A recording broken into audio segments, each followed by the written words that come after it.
يا أبا عبد الله يا أبا عبد الله.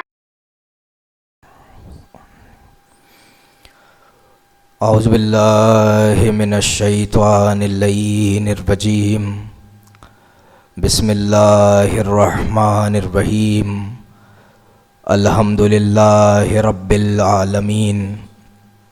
الصلاۃ والسلام علی اشرف الاولین والآخرین وسید المرسلین وخاتم النبیین بالقاسم محمد صلی محمد. ثم الصلاۃ والسلام علی الامام الحق بالحق مع الحق الی الحق علی الحق وصی الرسول وباب علم الرسول اعنی علی ابن ابی طالب صلی اللہ محمد واہل بیت الطیبین الطاہرین المعصومین. اما بعد فقد قال رسول اللہ صلی اللہ علیہ وآلہ وسلم فاطمۃ بضعۃ منی. قال اللفظ فی کتاب المجید قل لا اسألکم علیہ اجرا الا المودۃ فی القربى. صلوات ہدیہ کریں. صلی اللہ محمد وعلیہ. سب سے پہلے دعا گو ہوں پروردگار عالم بزرگوار فخر شاہ صاحب کی توفیقات میں اضافہ فرمائے. خصوصاً جو مریض ہیں ان ایام کے صدقے جو ایام گزر رہے ہیں باب الحوائج امام موسیٰ کاظم علیہ الصلاۃ والسلام صلی اللہ امام کے اس باب الحوائج لقب کے توسل سے توسل کرتے ہیں کہ جو مریض ہیں انہیں شفائے کاملہ و عاجلہ عنایت ہو. مجلس کی قبولیت کے لیے ایک مرتبہ بآواز بلند صلوات ہدیہ کریں. صلی اللہ محمد وآلہ محمد. پروردگار عالم قرآن مجید میں ارشاد فرما رہا ہے قل لا اسألکم علیہ اجرا الا المودۃ فی القربى. کہ قل عربی کے اندر سب بزرگان تشریف فرما ہیں عربی سے آشنا ہیں. قل وہاں استعمال ہوتا ہے قل وہ صیغہ ہے جو امر کا صیغہ ہے. قل لا اسألکم علیہ اجرا الا المودۃ فی القربى. اے رسول ان سے کہہ دیجئے کہ آپ نے جو زحمتیں کیں یعنی رسول اللہ نے جو اذیتیں برداشت کیں اس دین کو پھیلانے کے لیے اس دین کو ہم تک پہنچانے کے لیے جو اذیتیں برداشت کیں چاہے اوجڑیوں کی صورت میں تھی چاہے پتھروں کی صورت میں تھی چاہے مصیبتوں کی صورت میں تھی چاہے دوری کی صورت میں تھی ان ساری صورتوں کے عوض قل لا اسألکم علیہ اجرا جو آپ نے ان کے لیے کیا اس کے عوض کچھ نہیں چاہیے سوائے اس کے کہ یہ فاطمہ سے محبت کریں. توجہ نہیں فرمائی آپ نے. قل لا اسألکم علیہ اجرا الا المودۃ فی القربى. قربہ سے مراد ہے فاطمہ. ان ساری چیزوں کے عوض کچھ نہیں چاہیے سوائے اس کے کہ فاطمہ سے محبت کریں. اور کچھ نہیں چاہیے. اور کون ہے فاطمہ؟ فاطمۃ بضعۃ منی. میں امام کی جانب آؤں گا لیکن کہاں سے گزر کر آئیں گے کہ آغا وحید نے ایک کتاب لکھی آیت اللہ وحید خراسانی نے جس کا عنوان رکھا فاطمہ حلقہ وصل و امامت و رسالت. کون ہے فاطمہ؟ عنوان کتاب کا یہ رکھا کہ فاطمہ امامت و رسالت کو جوڑنے والی ہے. توجہ فرمائیے گا. کون ہے فاطمہ؟ جو امامت اور رسالت کو جوڑے رکھے اسے فاطمہ کہتے ہیں.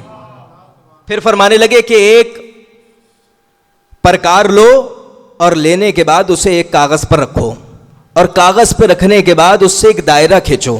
جب دائرہ کھینچو گے اور اس سے کہو اس وقت پرکار کو اٹھاؤ جو نقطے کی کیفیت آئے گی وہ نقطہ فاطمہ ہے جس کے ارد گرد دنیا گھوم رہی ہے. فاطمہ کون؟ فاطمہ بضعۃ منی. رسول اللہ فرما رہے ہیں فاطمہ میری روح ہے. رسول اللہ فرما رہے ہیں فاطمہ میرا جگر ہے، فاطمہ میرا جسم ہے. فاطمہ مختلف طریقے سے روایات آئیں. فاطمہ میری آنکھیں ہیں، فاطمہ میری روح ہے، فاطمہ میرا وجود ہے. یا رسول اللہ کیا کہنا چاہ رہے ہیں؟ فاطمہ کون ہے؟ کہیں فرما رہے ہیں فاطمہ میرا نور ہے، کہیں فرما رہے ہیں فاطمہ میرا جگر ہے، کہیں فرما رہے ہیں فاطمہ میری آنکھیں ہیں، کہیں فرما رہے ہیں فاطمہ میرا وجود ہے. کیا فرمانا چاہ رہے ہیں؟ فاطمہ بضعۃ منی. بضع کا معنی کتاب لمع کے اندر کیا گیا پونجی کا معنی. توجہ فرمائیے گا. پونجی کیا؟ رسول اللہ نہیں فرمانا چاہ رہے کہ فاطمہ میرے لیے جگر ہے. رسول اللہ نہیں فرمانا چاہ رہے فاطمہ میرے لیے آنکھیں ہے. رسول اللہ نہیں فرما رہے فاطمہ میرا وجود ہے. رسول اللہ نہیں فرما رہے فاطمہ میری روح ہے. رسول اللہ فرما رہے فاطمہ میرے لیے سب کچھ ہے. فاطمہ میرے لیے سب کچھ ہے. کون ہے فاطمہ؟ اور اس سے آگے فرمانے لگے فاطمہ وہ ہے جو محدثہ ہے. توجہ فرمائیے گا. میں امام موسیٰ کاظم کی جانب جا رہا ہوں. امام کا ایام ہے، امام کے روز ہیں، امام کی بارگاہ تک پہنچنا ہے. تو کس طریقے سے پہنچیں گے؟ ایک مرتبہ صلوات ہدیہ کریں. صلی اللہ محمد. کون ہے فاطمہ؟ فرمایا جا رہا ہے محدثہ ایک مقام پر. دوسرے مقام پر فرمایا جا رہا ہے کہ محدثہ اور دوسرے مقام پر محدثہ. توجہ فرمائیے گا، قبلہ موجود ہے.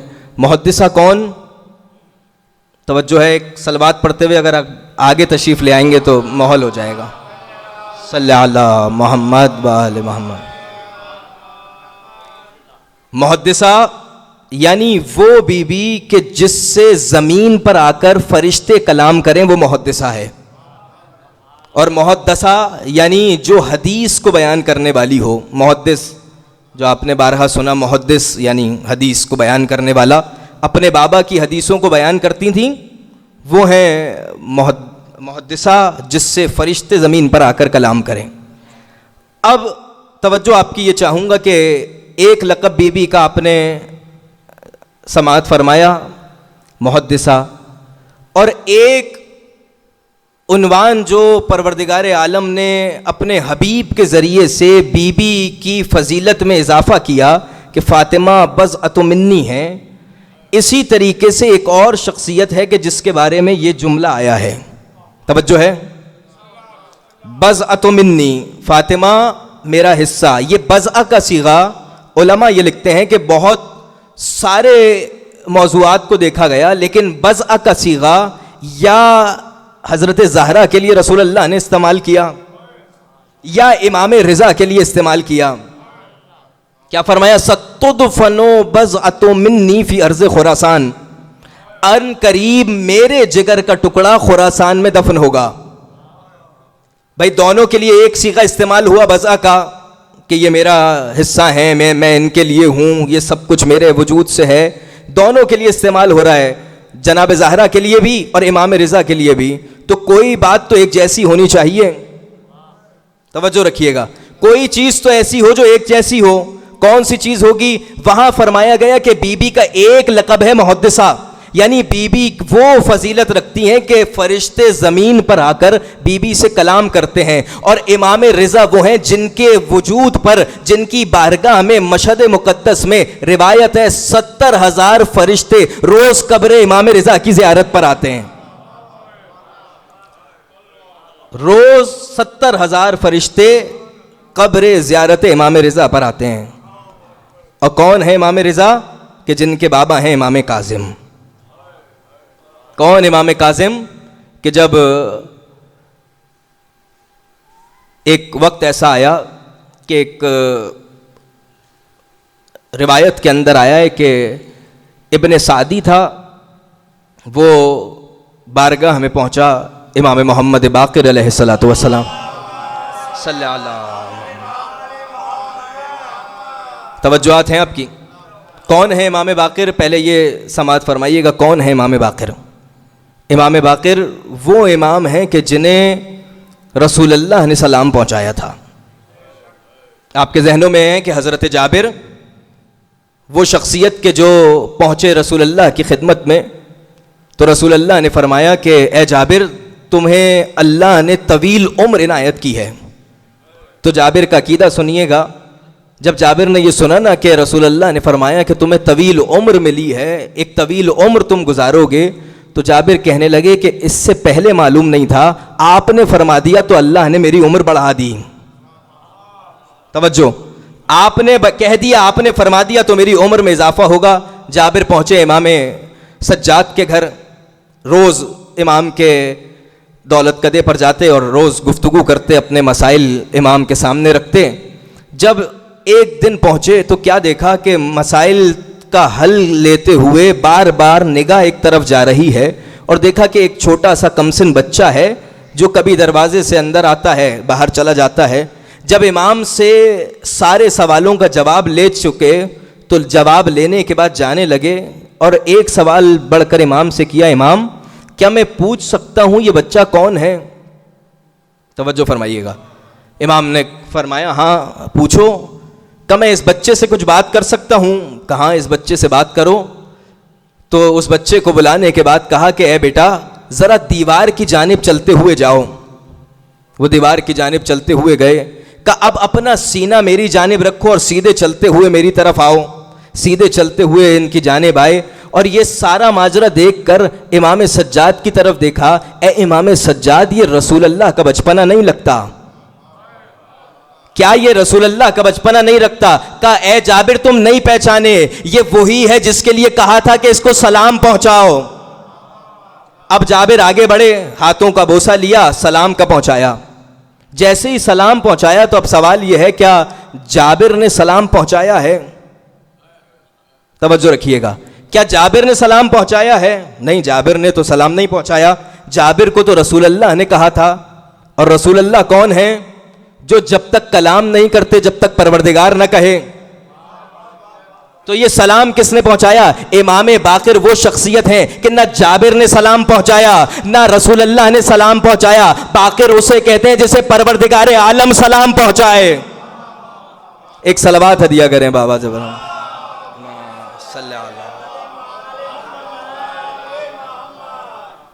جب پہنچے امام باقر کے پاس تو پہنچنے کے بعد امام سے سوال کیا کہ امام آپ کے فرزند ہیں اور ان کی جوانی کا عالم ہے، آپ نے ان کی شادی کے بارے میں کیا سوچا ہے؟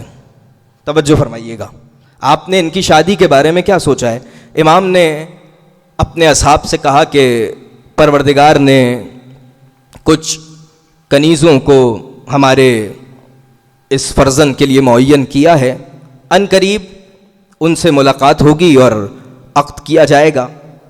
جب یہ سلسلہ چل ہی رہا تھا تو انہوں نے بتایا کہ جس طرح سے آپ نے تاریخی اعتبار سے آپ کے سامنے عرض کر رہا ہوں کہ جس طرح سے آپ نے بتایا کہ اس طرح کے قافلے کے لوگ ہوں گے، اس طرح سے ہمیں ملیں گے، تو اس طرح نزدیک ہے۔ جب وہ سعد کہنے لگا تو امام نے فرمایا کہ چلو کچھ دن بعد میرے ساتھ چلنا۔ اب ایک بازار میں گئے اور بازار سے جب وہاں ایک قافلہ پہنچا، ایک کنیز کو معین کیا گیا کہ ہاں یہ وہ کنیز ہے جس کی پاک دامنی کی، جس کی پاک و پاکیزگی کی، جس کی عصمت کی امام باقر نے گواہی دی، اور گواہی دینے کے بعد اس حمیدہ خاتون کو لے کر اپنے گھر چلے۔ توجہ ہے، حمیدہ خاتون کو لے کے چلے، عقد ہو گیا، امام صادق سے عقد ہوا۔ عقد ہونے کے بعد کچھ روز گزرے تھے، تاریخ میں یہ ملتا ہے کہ وہ خاتون، وہ بی بی حمیدہ پہنچیں امام باقر کی خدمت میں، اور پہنچنے کے بعد کہنے لگیں کہ اے امام، میں اکثر خواب میں یہ دیکھ رہی ہوں کہ ایک چاند کا ٹکڑا ہے جو ٹوٹ کر میری آغوش میں گرتا ہے۔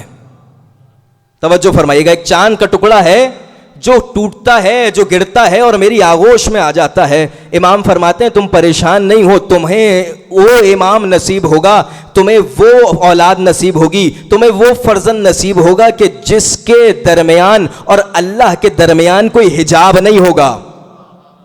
توجہ فرمائیے گا، اور اس کے نتیجے میں امام کاظم دنیا میں آئے۔ امام کاظم وہ شخصیت کہ امام فرمانے جب چاہتے اللہ سے گفتگو کر لیتے، اور جب اللہ چاہتا امام کے ذریعے سے لوگوں کے اندر کی مشکلات کو حل کرتا. اور پھر یہ سلسلہ آگے بڑھا.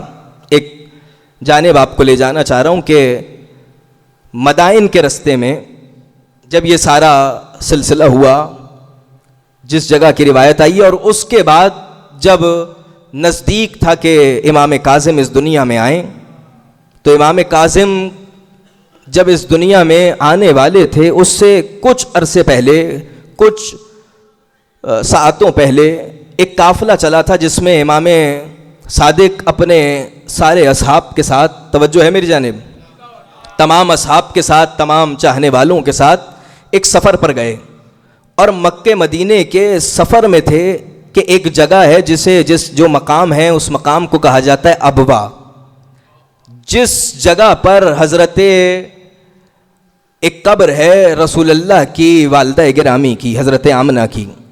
اس جگہ کے نزدیک ہی ایک جگہ موجود ہے کہ جہاں ولادت ہوئی, اور موجود تھے, خوش تھے, لوگوں کے سامنے کھانا کھلا رہے تھے, جو ائمہ کی روش میں سے ہے کہ مختلف طریقے کے پکوان بنائے گئے اور لوگوں کے سامنے رکھے گئے. لوگ خوش ہیں اور کھانا تناول کر رہے ہیں. اتنی دیر میں ایک قاصد آیا اور اس نے خبر کی کہ حمیدہ خاتون نے مجھے بھیجا ہے اور آپ کو گھر طلب کیا گیا ہے. اب جب یہ گھر پہنچے تو پہنچنے کے بعد سارے اصحاب جو تھے وہ امام کے ساتھ ہوئے. جب باہر پہنچے اور امام گھر کے اندر تشریف فرما تھے, جب باہر نکل کر امام آئے تو امام کے حالت یہ ہے کہ امام کے چہرے پر شادابی ہے, امام خوش ہیں. اور جب امام کو خوش و خرم دیکھا تو آگے بڑھے. امام کیا ہوا؟ کہ میں بہت خوش ہوں, اللہ نے مجھے فرزند عطا کیا, اور ایسا فرزند عطا کیا جو بہترین اولاد آدم میں سے ہوگا. اس سے بہتر اولاد آدم اللہ نے کسی کو عطا نہیں. اور اسی خوشی میں تھے کہ کہنے لگے کہ جو حمیدہ نے مجھے بتایا مجھے اس سے پہلے علم تھا. توجہ فرمائیے گا, جو حمیدہ نے مجھے بتایا مجھے اس کا پہلے سے علم تھا. اب لوگ اور آگے بڑھے. مولا کیا فرمایا؟ انہوں نے کیا بتایا؟ کہ یہ بتایا کہ جب یہ بچہ اس دنیا میں آیا تو دنیا میں آتے ہی اس بچے نے پہلا کام یہ کیا کہ اپنے دونوں ہاتھوں کو زمین پر رکھا اور سر کو بلند کرنے کے بعد اللہ کی جانب دیکھ کر سبوحن قدوسن کی تسبیح کی. توجہ فرمائیے گا. جب یہ دنیا میں آیا تو دنیا میں آنے کے بعد اللہ کی عبادت انجام دی. اب سمجھ میں آیا کہ ہماری ولادت میں اور ائمہ کی ولادت میں کیا فرق ہے. ہم جب اس دنیا میں آتے ہیں تو ہمیں غسل کے لیے لے جایا جاتا ہے, ائمہ جب اس دنیا میں آتے ہیں تو اللہ کی عبادت شروع کرتے ہیں. ائمہ جب اس دنیا میں آتے ہیں تو ان کے آنے کا ایک مقصد یہ ہے کہ لوگوں کو اللہ کی جانب لے جاتے ہیں. اور پھر کیا طریقہ کار ہے کہ نزدیک ہوئیں حضرت آمنہ کی قبر سے حضرت حمیدہ, اور تعریفیں کی, رسول اللہ کی مکمل تعریف کرنے کے بعد اپنے فرزند کو ان کے حوالے کیا. اور یہ وہ امام کہ جس کو اللہ نے ایک حوالے سے, ہر دروازے پر آپ الگ رنگ سے الگ ڈھنگ سے جاتے ہیں. اگر تصور آپ کے ذہنوں میں آئے امیر المومنین کا تو شجاعت کا تصور ہے, ان کی بہادری کا تصور ہے, علی کے علم کا تصور ہے. تصور آئے امام حسن کا تو تصور دسترخوان کا آتا ہے. امام حسین کا تصور آئے تو سید الشہداء مظلوم کربلا کا تصور ہے. اسی طرح جب امام سجاد کا تصور آتا ہے تو صحیفہ کاملہ کا مصیبتوں کا تصور ہے. امام باقر کا تصور ہے تو تصور آتا ہے کہ علم کو پھیلانے والے امام صادق کا تصور آتا ہے تو حوضے کا تصور آتا ہے, علماء کو بنانے والے. اور جب امام کاظم کا تصور آتا ہے تو باب الحوائج کا تصور آتا ہے, یعنی وہ دروازہ جس سے کوئی خالی نہیں لوٹے گا. اب توجہ آپ نے فرمانی ہے کہ قرآن کے اندر ایک جگہ استعمال ہوا ہے اِنَّا أَعْطَيْنَكَ الْكَوْثَرَ, جو میں اپنے موضوع پہ ہوں, جو میں نے جہاں سے ابتدا کی تھی کہ پروردگار عالم نے کوثر عطا کیا. کوثر کیا ہے؟ جب پوچھا گیا کوثر ہے خیر کثیر. خیر کثیر کیا ہے؟ خیر کثیر اور کوثر ہے فاطمہ. توجہ فرمائیے گا. خیر کثیر یعنی فاطمہ، کوثر یعنی فاطمہ. اب فاطمہ عنایت ہوئی تو کیا مطلب اس کا کہ کسی اور دروازے پہ نہیں جانا. خیر کثیر یعنی ایک دروازہ، تم اس دروازے پہ آ جاؤ تمہیں سب مل جائے گا. دولت چاہیے، شہرت چاہیے، علم چاہیے، جو کچھ چاہیے، در در پہ نہیں جانا، در فاطمہ پہ آ جانا ہے. صرف یہ در ہے، اس در کے علاوہ کوئی اور دروازہ نہیں ہے. اب سمجھ میں آ رہا ہے کہ وہ جو فرشتے چلے تھے وہ کسی اور دروازے پہ نہیں، دروازہ بطول پر آئے تھے. اور دروازہ بطول پہ کیوں آئے؟ کہ یہ وہ دروازہ ہے جو خیر ہے، جس دروازے سے ملے گا. اب آپ میں سے بہت سارے میں چہرے دیکھ رہا ہوں جو مشہد کی زیارت کر کے آئے ہیں، اور جو جا چکے ہیں امام رضا انہیں دوبارہ اپنی بارگاہ میں طلب فرمائیں، اور جو نہیں گئے انہیں ایک مرتبہ ضرور امام رضا کی زیارت پر پروردگار عالم طلب کریں. جب آپ مشہد مقدس جائیں گے اور امام کی زیارت کریں گے تو زیارت کرنے کے بعد مکمل زیارت کا ایک طریقہ کار ہے. وہ زیارت ختم کرنے کے بعد آپ اپنے شہر، اپنے ملک میں پہنچنے کے بعد جب اپنے احباب سے ملیں گے تو اگر کوئی سوال کرے کہ یہ بتاؤ کہ تم نے دسترخوان امام رضا پہ کیا کھایا، توجہ فرمائیے گا، تم نے دسترخوان امام رضا پہ کیا کھایا، تو اگر جو شخص گیا ہے وہ اپنے اس کو ضرورت ہوگی کہ اپنے عقیدے کو بہتر کرے تو کہے گا کہ میں وہاں سے پلاؤ کھائی، بریانی کھائی، جو بھی چیز میں نے وہاں سے کھائی. لیکن اگر عقیدہ بہتر ہوگا، اگر اچھا عقیدے کے ساتھ اس دنیا میں رہا ہوگا اور اہل بیت سے تمسک میں رہا ہوگا تو کہے گا میں نے دسترخوان امام رضا سے تبرک کھایا. توجہ رکھیے گا، میں نے دسترخوان امام رضا سے تبرک کھایا. کیا مطلب؟ جو شے، جو چیز اہل بیت سے منسلک ہو جائے گی، اہل بیت سے مل جائے گی، وہ تبرک کی حیثیت رکھتی ہے. اب جو فرشتے چلے ہیں وہ در بطول پہ روٹیاں نہیں، فاطمہ سے تبرک لینے آئے ہیں.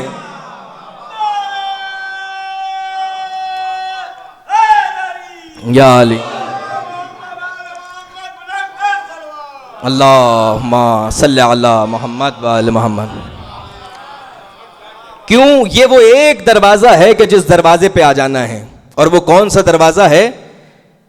وہ ہے امام کاظم کا دروازہ. یعنی وہ دروازہ جو حوائج کو پورا کرے، مشکلوں کو پورا کرے. ایک اور مولا کا لقب ہے عبد الصالح. توجہ آپ نے فرمانی ہے. ایک لقب ہے مولا کا عبد الصالح، یعنی وہ بندہ جو سب سے صالح ہو وہ عبد الصالح کہلایا جائے گا. اور مولا کا یہ لقب اس طریقے کا مشہور لقب تھا امام کے بعد، اور امام زمانہ جل اللہ تعالی فرجہ ما صلی علی محمد وآل محمد کے زمانے سے کچھ قبل زمانے تک یہ ایک مثل بنی ہوئی تھی. یہ صرف لقب نہیں تھا، یہ مثل بنی ہوئی تھی. اور مثل یہ تھی کہ کوئی جب روایت بیان کرتا تھا، جب کوئی راوی روایت کو بیان کرنا شروع کرتا تھا تو کہتا تھا کہ حدثنی عبد الصالح، یہ روایت ہم نے یہ سنی ہے، میں نے یہ روایت سنی ہے، یہ حدیث سنی ہے عبد الصالح سے. جب روایت بیان ہوتی تھی اور عبد الصالح درمیان میں آ جاتا تھا تو سننے والا، جو راوی کو روایت کو پہچاننے والے لوگ تھے، جب وہ یہ جملہ سنتے تھے تو کہتے تھے کہ ہاں اگر عبد الصالح بیچ میں آ چکے ہیں تو روایت جھوٹی نہیں ہو سکتی. توجہ فرمائیے گا. جب یہ درمیان میں آ جاتی تھی تو پھر کہنے لگتے تھے کہ اگر عبد الصالح آ چکے ہیں، یعنی امام کاظم کا تذکرہ آ چکا ہے، تو یہ جھوٹ نہیں بول سکتے، یہ ان کا ساتواں ہے جو جھوٹ نہیں بول سکتا. یعنی کوئی بھی معصوم ہو جھوٹ نہیں بول سکتا. اور اگر ان معصوموں کی ماں معصومہ ہو تو وہ معصومہ جھوٹ نہیں بول سکتی. کوئی لاکھ کہتا رہے تم نے جھوٹ بولا، فاطمہ جھوٹ نہیں بول سکتی. کیوں؟ کہ یہ وہ گھرانہ ہے کہ جس گھرانے کے اندر ایک ایک شخص ہے جو معصوم ہے. اور امام کا ایک لقب کاظم. کیا مطلب کاظم کا؟ یعنی وہ امام جو غصے کو پی جانے والا ہو.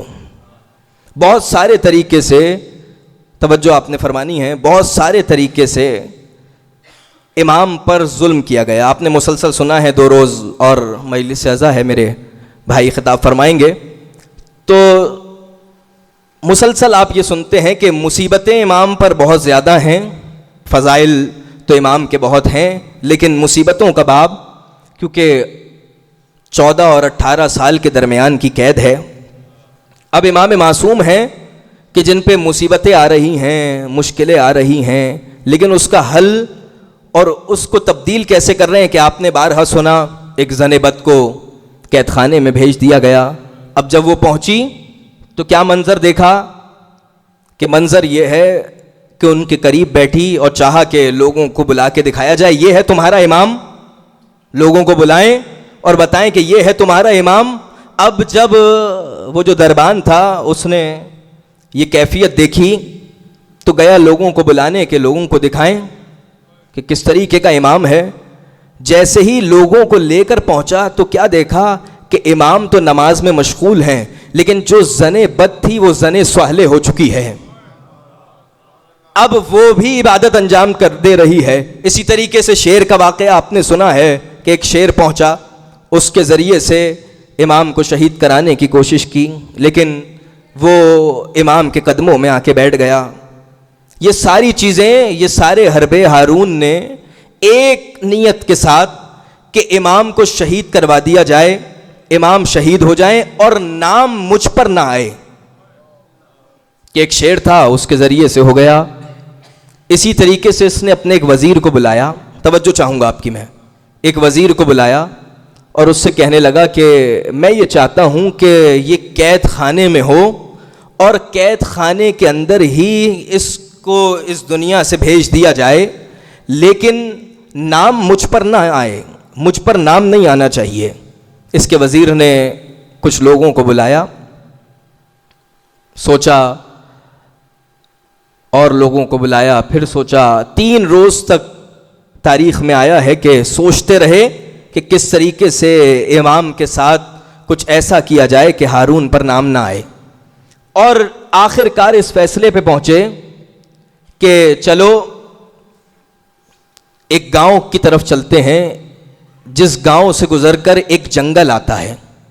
اس جنگل کے اندر جنگلی رہتے ہیں، نہ جو امام کو جانتے ہیں، نہ ہارون کو جانتے ہیں، نہ وہ ہماری طرح غذا کو پکا کر کھاتے ہیں، نہ ہی وہ ہماری طرح لباس پہنتے ہیں. توجہ فرمائیے گا. چلے ان کو جا کر دیکھا تو ہاں وہ لباس نہیں پہنتے، وہ پتے پہنتے ہیں، وہ کھانا اس طریقے سے پکا کے نہیں کھاتے، کچا کھا جاتے ہیں. وہ ہارون کو نہیں جانتے، وہ امام کو نہیں جانتے. ان کو لینے کے بعد ان کو وہاں سے جنگل سے لیا اور پہنچے اپنے دربار میں. دربار میں پہنچنے کے بعد بتایا ہارون کو یہ کیفیت ہے، اس طریقے سے ہوگا. کیا کرو گے ان کے ساتھ؟ ہم ان کے ساتھ یہ کریں گے کہ انہیں 6 مہینے تک حالت شراب میں رکھیں گے، اور شراب میں رکھنے کے بعد ان کو روز مشق کروائیں گے، ان کے ہاتھوں میں تلواریں دیں گے، ان کو شراب کے نشے میں دھت کریں گے، اور اس کیفیت میں ان کے سامنے کپڑا رکھیں گے. اور جب ان کے سامنے کپڑا ہوگا، شراب کے نشے میں ہوں گے، ہاتھ میں تلواریں ہوں گی، اس کپڑے پہ چلائیں گے. اور جب یہ مکمل تیار ہو جائیں گے تو تیار ہونے کے بعد انہیں اس قید خانے میں لے جائیں گے جہاں امام ہیں، اور قید خانے میں لے جانے کے بعد انہیں امام کے حوالے کریں گے، اور ہم کہیں گے کہ کچھ جنگلی تھے، آئے امام کو قتل کیا، چلے گئے. اس سوچ کے ساتھ جب 6 مہینے مکمل ہوئے اور پہنچے امام کے اس قید خانے میں، تو جیسے ہی امام کے سامنے پہنچے، ان کے ہاتھوں میں تلوار ہے، اور ان کے ہاتھوں میں تلوار کے ساتھ یہ نشے کی کیفیت میں ہیں. نشے کی کیفیت میں ہاتھوں میں تلوار، اور سامنے کیا دیکھا کہ امام ہیں جن کے سر مبارک پر ایک پارچہ ہے، کپڑا ہے سفید رنگ کا. اور کیا دیکھا کہ جب اس کیفیت میں تھے کہ تلوار چلائیں گے کہ امام کے رخ مبارک سے وہ کپڑا ہٹا. جیسے ہی چہرہ امام کو دیکھا تو وہاں سے بھاگنے لگے، اور جب بھاگے تو یہ سارے دربان، یہ سارے وزیر ان سب کے پیچھے بھاگے کہ تمہیں کیا ہوا؟ تم جنگلی ہو، تم پتے پہنتے ہو، تم کھانا وہ کھاتے ہو جو ہم نہیں کھاتے، تم امام کو نہیں جانتے. توجہ فرمائیے گا. تم امام کو نہیں جانتے, تم ہارون کو نہیں جانتے. پھر کیا ہوا جب تم وار کر رہے تھے, وار کرتے کرتے تو جب تم نے چہرہ دیکھا تو تم بھاگ گئے, کہا ہم نہیں جانتے امام کو, ہم نہیں جانتے ہارون کو, ہم نہیں جانتے ان چیزوں کو, ہم پتے پہننے والے ہیں, جنگل میں رہنے والے ہیں, لیکن ہم اس بات کو ضرور جانتے ہیں کہ جب ہمارے جنگل میں قحط پڑتا ہے, بارش نہیں ہوتی, تو اللہ اسی کو بھیجتا ہے, یہ آ کر دعا کرتا ہے جس کے وسیلے سے نعرہ حیدری یا علی بابا سے بولا نعرہ سلوات. اللہم صلی علی محمد و آل محمد. کون ہے امام کاظم جن کے وسیلے سے اللہ بارش کا نزول فرمائے؟ صرف امام عام انسانوں کے امام تو نہیں ہے نا, یہ تو چرند پرند کے بھی امام ہیں, یہ تو سورج کے بھی امام ہیں, یہ تو چاند کے بھی امام ہیں. یہ وہ امام ہیں کہ جو ہر کسی کی مشکل کو حل کرنے والے ہیں. ایک لقب عبد الصالح, دوسرا لقب باب الحوائج. ائمہ میں جس امام کو یہ لقب ملا ہے وہ امام کاظم ہے. مصیبتوں میں گھرے لوگ, اپنے غم و اندوہ میں گھرے لوگ جب چاہتے ہیں کہ کسی ایسی جگہ جائیں جہاں سے شفایابی ہو, جہاں سے درست ہو کر آ جائیں, جہاں سے صحیح ہو کر آ جائیں, تو وہ دروازہ امام کاظم کا دروازہ ہے. اللہم صلی علی محمد و آل محمد. اور صرف یہ امام کا لقب اس دور کے شیعوں میں مشہور نہیں تھا, کثیر تعداد میں اہل سنت کے شعراء ہیں. جب شعر کہنے میں مشکل ہوتی تھی, جب کوئی بھی شعر کہہ رہے ہیں اور شعر کہنے میں مشکل ہو رہی ہے, شعر ہو نہیں رہا, تو اس در پر جاتے تھے جو باب الحوائج ہے. بادشاہ, کتنے بادشاہ ایسے گزرے جب مشکلوں میں گھر جاتے تھے, مصیبتوں میں آ جاتے تھے, تو سوال ہوتا تھا کہاں جائیں؟ کہ کوئی دروازہ ایسا نہیں ہے, ایک دروازہ اللہ نے بنایا ہے جو باب الحوائج ہے, جو حوائج کو پورا کرنے والا ہے. در در پہ نہیں جاؤ, باب الحوائج پہ چلے جاؤ. کون امام کے امام کا چاہنے والا, امام سے بے انتہا محبت کرنے والا, امام سے عشق کرنے والا, امام کی شان میں شعر کہنے والا ابو العطا, وہ شاعر کہ جو اس زمانے کا مشہور شاعر تھا, کثرت سے ائمہ کی مدح میں اشعار کہنے والا. اس کو خبر ہوئی کہ امام کاظم کو قید کر لیا گیا ہے. کس امام کو قید کیا گیا ہے؟ وہ جو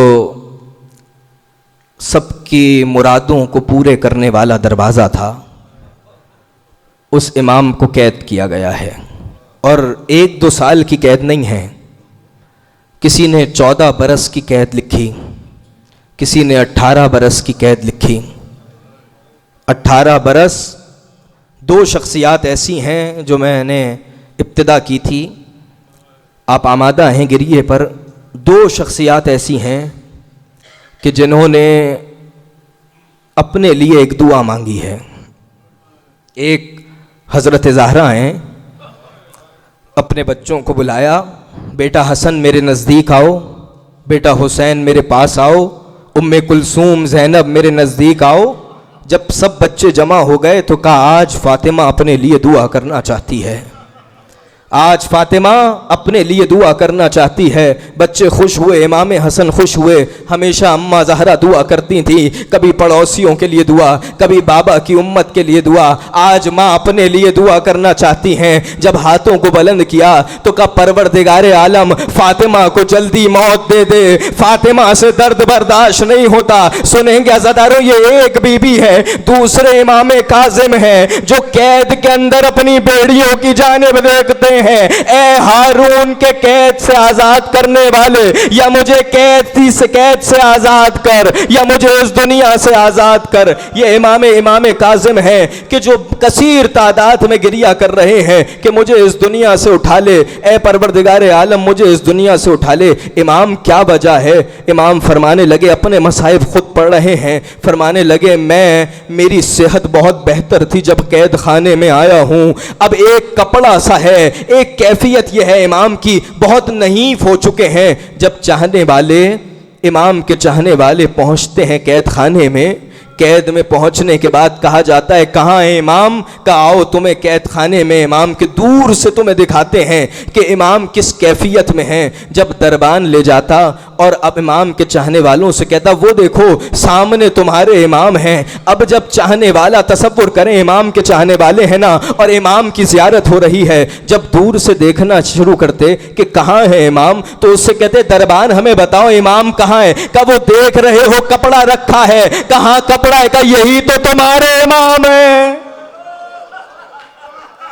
یہی تمہارے امام ہیں۔ امام کا چاہنے والا ہے، امام کے لیے شعر کہنے والا ہے ابو العطا، پہنچا ہے، آپ گریہ کر رہے ہیں، پہنچا ہے اس جگہ پر، اس قید خانے میں۔ ہارون کو خبر ہوئی، ہارون نے بلایا، کہا کہ تم چاہنے والے ہو، یہاں کیوں آئے ہو؟ سارا اشعار تم نے فلاں جگہ سنائے تھے، تمہیں یاد ہے تم نے فلاں جگہ اشعار سنائے تھے، ساری محفل تمہاری تھی۔ کہاں میں نے اشعار سنائے تھے؟ کہا مجھے وہ اشعار سناؤ۔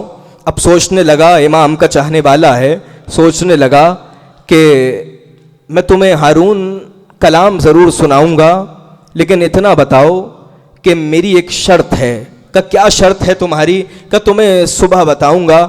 اور صبح پلٹ کر آیا، بہت سارا غور و خوض کیا، آنے کے بعد کہنے لگا میری شرط یہ ہے، میں تمہیں کلام سناؤں گا، تمہیں معلوم ہے تمہاری قید میں میرا امام ہے، میں تمہیں ضرور سناؤں گا، لیکن تم اس کے بدلے میرے امام کو آزاد کر دو۔ ہارون مسکرایا، کہنے لگا ٹھیک ہے، میں تمہارے امام کو آزاد کر دوں گا۔ اس نے کلام سنایا، یہ چلا گیا، ایک دربان کو بلایا، اپنے وزیر کو بلایا، کہا اس سے کہو کہ صبح کے اتنے وقت پر یہ پہنچ جائے فلاں دروازے پر، وہاں سے اس کا امام اسے ملے گا۔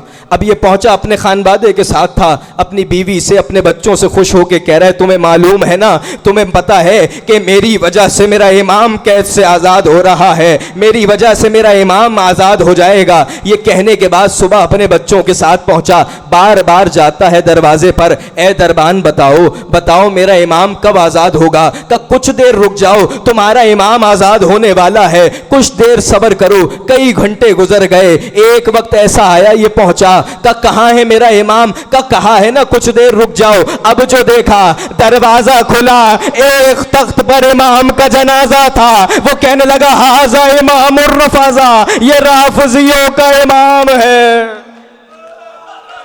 یہ رافضیوں کا امام ہے۔ امام کا جسد مبارک پہنچا ہے۔ سنیں گے عزیزانو، ایک روایت اور سنیے گا، جب پل پہ رکھ دیا گیا، آپ نے بارہا سنا ہے، جب پل پہ رکھ دیا گیا، پل پہ رکھنے کے بعد جب یہ جو شہر ہے، جو یہ پل تھا، یہ بغداد کا پل تھا، بغداد اس زمانے میں اور بہت زیادہ اس طریقے کا شہر تھا جہاں سے دنیا گزرتی تھی، ساری دنیا خرید و فروخت کے لیے بغداد آتی تھی اور بغداد سے واپس جاتی تھی۔ اس پل پر امام کا جنازہ ہے، رات گزر گئی ہے، صبح نمودار ہوئی، جب سارے سواری ہیں جنہوں نے خرید و فروخت کی تھی وہ پہنچے ہیں، کسی کا گھوڑا آگے نہیں بڑھتا، کسی کی سواری آگے نہیں بڑھتی، جو جس سوار پر ہے وہ امام کے اس جنازے کے سامنے رک جاتا ہے، آگے کسی کی سواری نہیں بڑھ رہی۔ سب پوچھنے لگے کس کا جنازہ ہے جو یہ آگے نہیں بڑھ رہا؟ کسی نے آگے بڑھ کے بتایا یہ امام کاظم کا جنازہ ہے، ایک سلام کرے امام حسین کو، حسین کا جنازہ ہے، اور گھوڑے دوڑا دیے گئے۔ انا للہ و انا الیہ راجعون۔ خداوند عالم ہماری ان آوازوں پر اپنی رحمتوں کا نزول فرمائے۔ خداوند عالم بانیان مجلس کی توفیقات میں اضافہ فرمائے، ہم سب کے گزشتگان کی مغفرت فرمائے، امام زمانہ کے ظہور میں تعجیل فرمائے، ہمیں ان کے آوان و انصار میں شمار فرمائے۔ ان اللہ و ملائکتہ یصلون علی النبی یا ایھا الذین آمنوا صلوا علیہ وسلموا تسلیما.